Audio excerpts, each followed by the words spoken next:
Bismillahirrahmanirrahim. Assalamualaikum warahmatullahi wabarakatuh. Alhamdulillahi rabbil alamin. Hamdan katsiran thayyiban mubarakan fi kama yuhibbu rabbuna wa yardah. Asyhadu an la ilaha illallah wahdahu la syarika lah wa asyhadu anna Muhammadar Rasulullah. Ikhwan fillah rahimakumullah, bersyukur kepada Allah Subhanahu wa taala kita kembali lagi bersama dalam kajian bersama Zakir TV Studio yang insya Allah pada malam hari ini kajian kita berjudul Tertipu Syaitan Akhirnya Berprasangka Buruk kepada Allah. Ikhwan fillah rahimakumullah. Siapakah orang-orang yang ditipu oleh syaitan tersebut sehingga pada akhirnya ia berprasangka buruk kepada Allah? Jawabnya, sebelum kita jawab dengan ayat-ayat Al-Quran dan hadis-hadis Rasulullah Sallallahu Alaihi Wasallam dan perkataan ulama salafus salih, maka realnya mari kita jumpai dulu di dalam kehidupan kita ini orang-orang yang telah tertipu oleh syaitan. Di antaranya seorang remaja yang berusaha mengejar studinya dengan baik dalam rangka kegemilangan karirnya di masa depan dengan tekun. Ia tekuni studinya sampai membuat ia lupa mempelajari ilmu agamanya dalam rangka memperbaiki ibadahnya kepada Allah. Maka remaja inilah remaja yang tertipu syaitan. Berikutnya, seorang bujang, seorang remaja yang berusaha untuk mengundur-undur pernikahannya karena khawatir tidak bisa menghidupkan rumah tangganya, sehingga ia mendahulukan karirnya. Lalu sebab itu membuat ia bermudah-mudah di dalam kemaksiatan karena dorongan syahwatnya. Maka bujangan yang seperti ini, remaja yang seperti ini adalah remaja yang telah tertipu syaitan. Nah, bahkan seorang ayah yang selalu dihantui rasa kemiskinan, kekhawatiran akan kekurangan harta di dalam hidup, sehingga hari-harinya ia peras keringatnya untuk mencari nafkah. Ia peras tenaganya untuk mencari nafkah, mencukupkan kebutuhan ekonomi, sehingga membuat dirinya lalai belajar agamanya dan membuat dirinya lalai beribadah kepada Allah Subhanahu wa taala, atau mengesampingkan dan menjepelekan ibadahnya saja. Maka seorang ayah yang seperti ini adalah seorang ayah yang telah tertipu syaitan. Berikutnya, ada seorang ayah yang takut punya anak.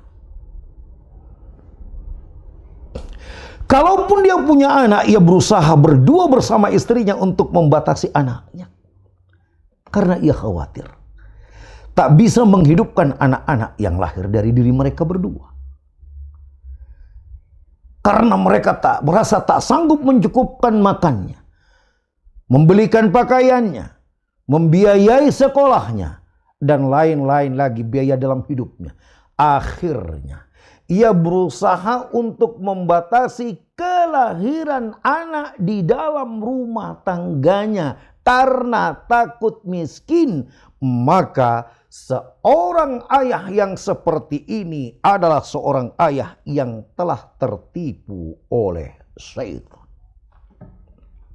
Bahkan saking khawatirnya dengan kehidupannya, ada seorang ayah yang mengasuransikan anaknya, mengasuransikan kecelakaan dan sakit istrinya, bahkan mengasuransikan dirinya, tubuhnya kepada lembaga asuransi. Bahkan lebih daripada itu, ada orang yang bukan hanya sekedar mengasuransikan kendaraannya, tapi jiwanya yang diasuransikan kepada lembaga asuransi, yang padahal seharusnya diasuransikan kepada Allah keselamatannya.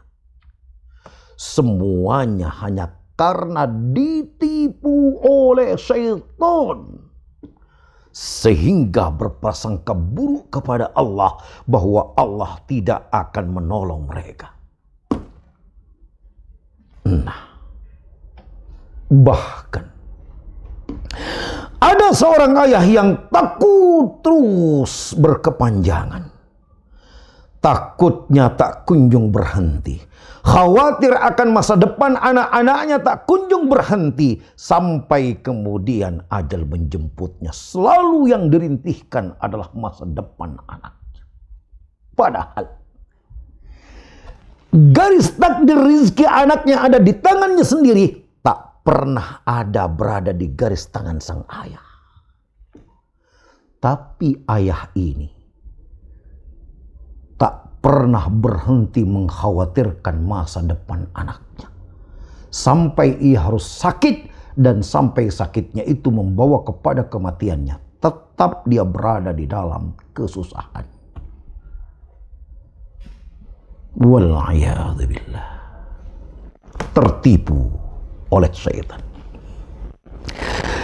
Di manakah letak tertipunya? Oleh Hasan Al-Basri. Hasan Al-Basri menjelaskan tentang itu semua dalam fatwa yang telah ia berikan. Yang kemudian kita jelaskan semuanya nanti.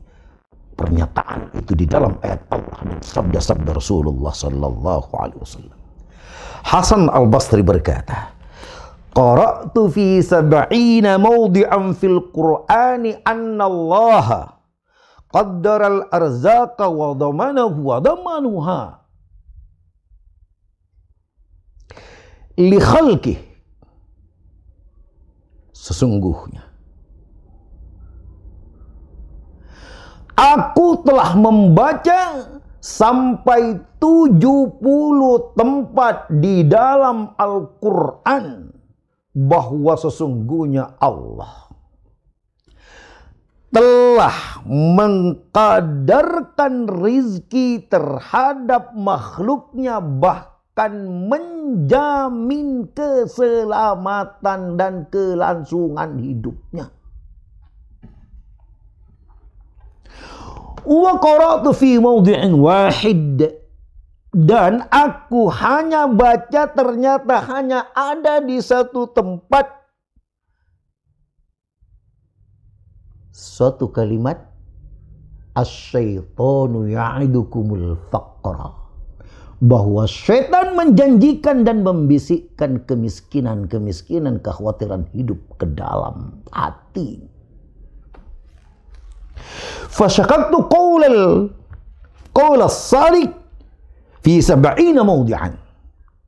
Lalu aku menjadi ikut meragukan perkataan yang benar, firman Allah dalam Al-Quran sebanyak 70 kali. Wa sadaqana qawlal kadhib fi mawdi'in wahid. Lalu kita semua membenarkan perkataan dusta, bisikan, tipuan daripada syaitan yang ternyata telah dinyatakan oleh Allah hanya sekali dalam Al-Quran. Asyaitanu ya'idukumul faqra. Jelas. 70 70 kali Allah berkata bahwa hartamu akan dijamin, kehidupanmu akan dijamin, rizkimu akan dijamin. Tapi kita tak percaya. Begitu setan membisikkan ya'idukumul faqra, maka kita lebih percaya terhadap setan. Akhirnya kita dirundung kesedihan di setiap harinya, dirundung kekhawatiran di setiap harinya, dirundung ketakutan hidup di setiap harinya, sampai ajal menjemput kita. Tertipu oleh syaitan. Padahal la yuakhirullahu amra illal khair. Tidaklah Allah mengakhirkan perkara-perkara kepadamu, melainkan itu adalah pasti kebaikan untukmu. Artinya bila engkau menginginkan rezeki kepada, tak kunjung dia tiba di usahamu, di pekerjaanmu, maka pasti itu adalah kebaikan yang ditunda oleh Allah. Wala yuharrimuka amran illa al-khair. Bahkan andai kau minta rizki lalu tidak dikasih kepadamu, maka pasti itu adalah kebaikan. Tunggu saja, nanti akan ada jawabannya. Tidak di dunia, pasti di akhirat, bahwa itu adalah kebaikan yang Allah tetapkan untukmu untuk menahan rizki dunia ini padamu. Wala yubkikal yawm illal khair. Bahkan andai engkau pun juga harus menangis karena sedihnya memikirkan hidup di hari ini, maka itu adalah kebajikan yang Allah subhanahu wa ta'ala berikan kepadamu. Wala yunzilukal bala. Bahkan tidaklah Allah menurunkan bala dan musibah kepadamu, melainkan itu adalah kebaikan yang Allah titipkan untukmu. Fakullul umuri khair. Al-khair. Tahukah engkau bahwa segala perkara yang Allah telah tetapkan dalam hidupmu itu adalah kebaikan. Begitulah Hasan Al-Basri menjelaskan kepada kita tentang diri dan jiwa yang telah tertipu oleh syaitan. Sekarang, dari mana kita letak tertipunya? Kita jawab dengan ayat-ayat Allah subhanahu wa ta'ala. Di antaranya adalah surah Al-Isra ayat 30. A'udzubillahi minasyaitonirrajim. Bismillahirrahmanirrahim. Inna rabbaka yabsutur rizqa liman yasha'u wa yaqdir. Innahu kana bi'ibadihi khabiran basira. Artinya, sesungguhnya Tuhanmu ada dia membentangkan rizkinya kepada seseorang, ada juga dia yang menahannya. Kenapa? Innahu kana bi'ibadi khabiran basir. Karena Allah yang maha mengetahui lagi maha memahami dengan benar siapa yang pantas diberikan rizki, siapa yang pantas dikadarkan rizki itu kepadanya. Seberapakah kadar yang diberi? Wa aghna wa aqna. Dalam surah An-Najm dikatakan, dialah Allah yang mengkayakan kamu, wa aqna, dan mencukupkan, bukan memiskinkan. Takdir rizkimu dicukupkan oleh Allah, cukup. Bila tidak cukup, itu berarti karena gaya hidupmu yang berlebih-lebihan. Bila tidak cukup, itu berarti karena kamu yang malas mengais rizki.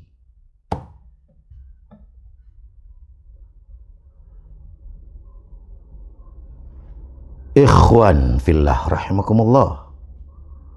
Bahkan dalam surah Al-Qamar dikatakan, inna kulla syai'in khalaqnahu biqadar. Kau tak perlu khawatir.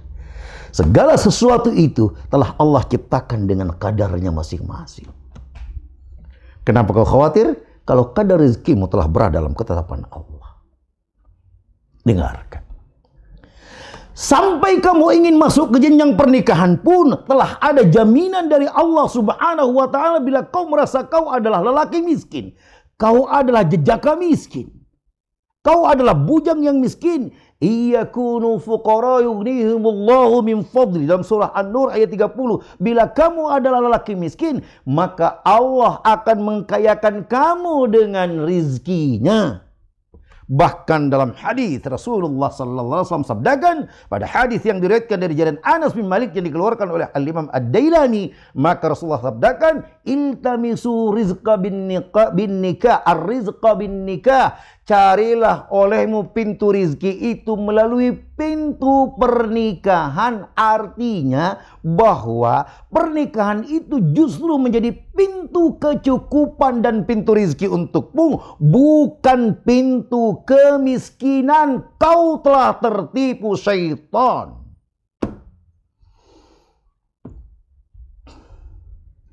Kau hidup sehingga sepanjang berumah tangga selalu dihantui rasa ketakutan, sehingga menghabiskan waktu hanya untuk dunia, cari nafkah, memeras keringat, mengeluarkan seluruh tenaga untuk mencari makan,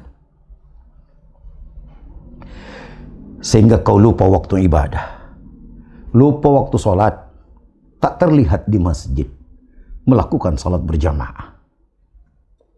Tahukah engkau, kau tertipu syaitan.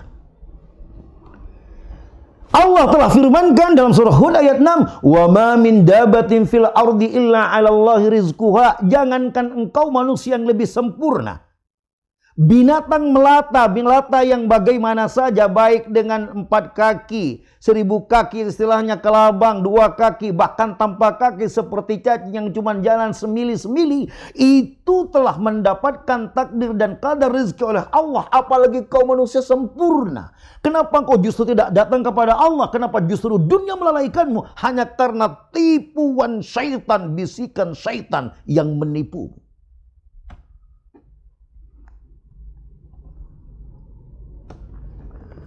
Kau mungkin seorang ayah yang takut punya anak. Kau mungkin seorang ibu yang takut punya anak. Padahal anakmu adalah aset dunia dan akhiratmu yang akan menyelamatkanmu di surga, bahkan mengangkatmu tertinggi ke surga. Tapi kau tak mau. Gara-gara apa? Gara-gara kau tertipu syaitan. Engkau batasi anakmu sehingga tidak ada yang mendoakanmu nanti setelah mati, kalaupun adanya sedikit. Tidak ada amal soleh yang dikirimkan untukmu karena kau tak punya anak atau sedikit yang mengirimkan. Kau tertipu oleh syaitan. Kenapa? Tipuannya gimana? Kau takut kalau tidak bisa menghidupkannya, tidak bisa memberikannya makan, tidak bisa memberikannya minum dan pakaian. Bahkan kau asuransikan dia. Kita jawab, tahukah engkau wahai saudaraku? Itu tipuan syaitan.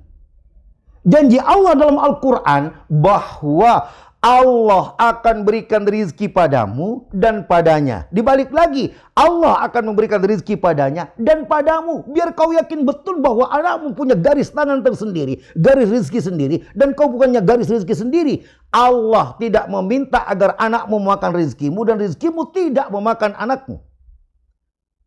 Dan rizki anakmu tidak kau makan. Punya jatah rizki tersendiri sehingga anakmu datang kepadamu tidaklah mengurangi rizkimu. Kehadiran anakmu tidaklah menguras semua rizki yang kau punya. Kita dengarkan. Di antaranya surah Al-An'am ayat 151.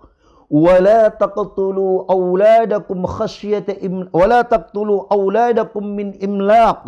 Jangan pernah kau kurangi, atau keterangan lain batasi karena takut miskin anak-anakmu. Jangan. Kenapa? Nahnu narzukukum wa iyyahum. Kum dan hum. Karena kami yang menjamin rezeki untukmu dan untuknya. Nanti dibalik untuknya dan untukmu. Di dalam surah Al-Isra ayat 31. Wala taqtulu auladakum khasyata imlaq. Nahnu narzukuhum wa iyyakum. Janganlah kamu bunuh dan batasi anakmu karena takut miskin. Kenapa? Karena kamilah sesungguhnya yang memberikan rizki kepadanya dan kepadamu. Sampai dijamin oleh Allah rizki kepadamu dan kepadanya. Sekarang kepadanya dan kepadamu. Semua kalian dapat jaminan. Kenapa kau justru menjamin rizki anakmu ke lembaga insuran, ke lembaga asuransi? Semuanya karena kau tertipu syaitan. Kau tidak ingat kalau kau punya Allah, punya Tuhan Rabbul Alamin, yang harus kau berdoa dan meminta kepadanya rizki, kebaikan dunia dan akhiratmu. Nah, Ikhwan fillah rahimakumullah. Suatu ketika diceritakan oleh Al-Imam Ibnu Katsir dalam kitabnya Al-Bidayah wan Nihayah tentang seorang laki-laki yang datang kepada seorang ulama tabi'in yang bernama Ibrahim bin Adham, yang mengeluhkan tentang anak-anaknya karena banyak sekali anak-anak yang menjadi tanggungannya. Lalu ketika ia mengeluhkan tentang anaknya tidak bisa hidup begini-begini, khawatirkan kehidupan, maka Ibrahim bin Adham berkata, "Ib'ats ilayya minhum man laysa rizquhu 'ala Allah." Fasakata ar-rajul. Kalau begitu, kirim semua anak-anakmu yang kau anggap tidak ada jaminan rezekinya dari Allah, biar aku yang memeliharanya. Terdiam laki-laki itu. Terdiamlah bapak itu. Ikhwan fillah rahimakumullah. Karena itulah, dengarkan dengan baik. Bila kita telah terpengaruh oleh bisikan dan tipuan ataupun nyanyian-nyanyian syaitan tadi tentang kemiskinan dalam kehidupan, tentang kekhawatiran dalam kehidupan, tahukah Anda, hal yang seperti itu, itulah yang dimaksud berprasangka buruk kepada Allah. Karena orang yang telah mengikuti nyanyian setan ini pada akhirnya hilanglah tawakalnya kepada Allah, hilanglah keyakinannya kepada Allah, hilanglah semua janji-janji Allah di dalam Al-Quran kepadanya, dan hilanglah segala bentuk kebaikan yang datang dari Allah untuk hanya karena satu bisikan dusta syaitan kepadanya, tipuan syaitan kepadanya. Karena itu Al-Imam Asy-Syafi'i ketika ditanya tentang kaifa yakunu su'udzan billah, bagaimana caranya seorang bisa dianggap berprasangka buruk kepada Allah, maka rahimahullah menjawab, al-waswasah. Orang yang berprasangka buruk kepada Allah itu selalu dihantui rasa was-was, kekhawatiran di dalam hidup. Bagaimana nanti hidup kita, ya? Bagaimana nanti sekolah anak kita? Bagaimana nanti masa depan anak kita? Bagaimana nanti dengan jodoh anak kita? Bagaimana nanti dengan kehidupan ini? Bagaimana nanti kalau kendaraan kita hilang, harta kita sudah mulai berkurang? Itulah dia. Wal khaufu daimi qul musibah. Bahkan dihantui terus bahwa akan datangnya musibah. Bagaimana nanti kalau kita sakit, ini patut kita asuransi. Bagaimana mobil kita kalau tabrakan, nanti seharusnya kita asuransi. Bagaimana kalau saya nanti mati, siapa yang nanti yang akan membiayai hidup kalian? Jadi saya harus mengorbankan jiwa saya dan jiwa kalian. Nah, wa tarku zawali ni'mah. Bahkan kekhawatiran hilangnya harta benda, kulluha su'udzan billah, maka itu adalah bentuk prasangka buruk kepada Allah Subhanahu wa ta'ala. Singkatnya, bila kekhawatiranmu yang berkepanjangan akan kehidupanmu, sesungguhnya itu adalah tipu daya ataupun nyanyian syaitan. Dan bila engkau memang seperti itu, maka berarti kau telah berprasangka buruk kepada Allah. Yang seharusnya hidupmu kau tawakalkan seluruhnya untuk Allah, kepada Allah. Bagaimana Allah menjaga hidupmu dengan sebaik-baiknya.